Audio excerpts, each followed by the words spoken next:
In this video, we will show you how to set up and activate a feed2feed export. First of all, you need to have the feed2feed module, which can be ordered through our sales department. The first thing we do is give the recipient access to the feed. This is done via Settings, Clients. Click the plus sign in the bottom right corner or press C on your keyboard to create a client access. Enter an appropriate name for the client ID so it's clear what the access is for. Create a password divided by key for the access. It's important to save both the client ID and the key. The recipient will need these for their import configuration. Replace the import divided by export access roles with feed2feed.co.nsumer. If needed, you can also add information in the description field. Should you need to change the access key later, you can do so here. Now we'll create the feed2feed export configuration. Inside the feed2feed module, create a configuration by clicking the plus sign in the bottom right corner or pressing C on the keyboard. Give the configuration an appropriate and descriptive name. To make the feed data available to the recipient, we need to connect the client we just created to this configuration. Next, we create searches that filter down to the products we want to send to the recipient. This works just like regular product search in Feed. It's worth noting that if we include base products in the search, those base products must exist on the recipient's side with a matching product ID in order to update the base. If the base product does not exist, it will be created as a single product on the recipient's side. The same applies to variants. Feed2feed does not create base divided by variant connections. If you agree that bases should be included, the work of converting new bases from product to base and identifying which variants belong to those bases must be done manually. If the intention is to send all products, one search is enough. But if you want to export only certain brands or product groups, you may need multiple searches. The export allows you to add as many searches as you want.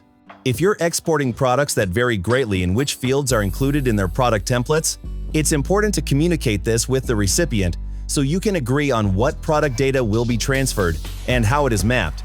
If you add the search as I've done here and the Add button does not activate, it's because the search needs to be named first.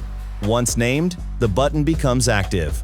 Now it's time to add the product data fields that will be transferred to the recipient. The product data is categorized into tabs, and we'll go through each of them. In the product tab, I'm not selecting alternative product number because I already chose that as the product ID in the configuration. This field will therefore already be included. Name is the required field in Feed when creating a new product. So if you don't select it and a new product needs to be created, you will get an error and the product cannot be created. When we move to the Attributes tab, you'll find a list of available attributes. The text in parentheses is the name of the attribute group. To transfer attributes, they must be selected and moved to the table of selected attributes. The fastest way is usually to search for the attribute group and select the attributes you've agreed to send. You can select specific attributes, but it's also possible to select all the attributes shown in the search results.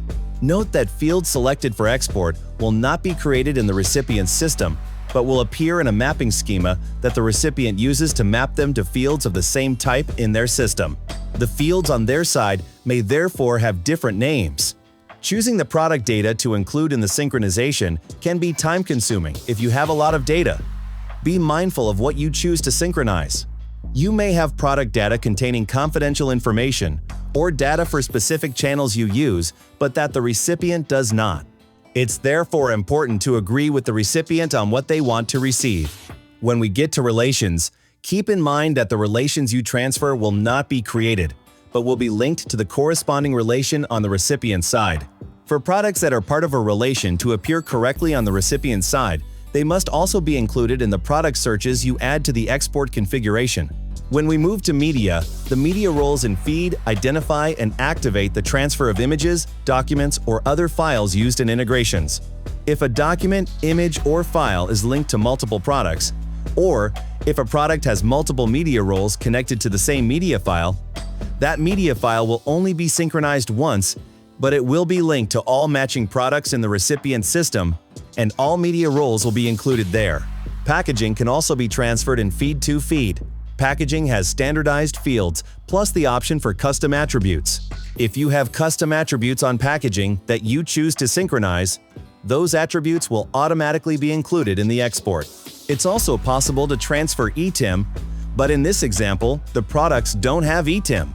We have now gone through all the fields in the configuration, and the recipient can now retrieve products and product data once they have activated their import configuration. The configuration can be adjusted over time if you need to change product filtering or which product data is transferred. You can remove or add fields in the export configuration as needed. Feed PIM by ISIS.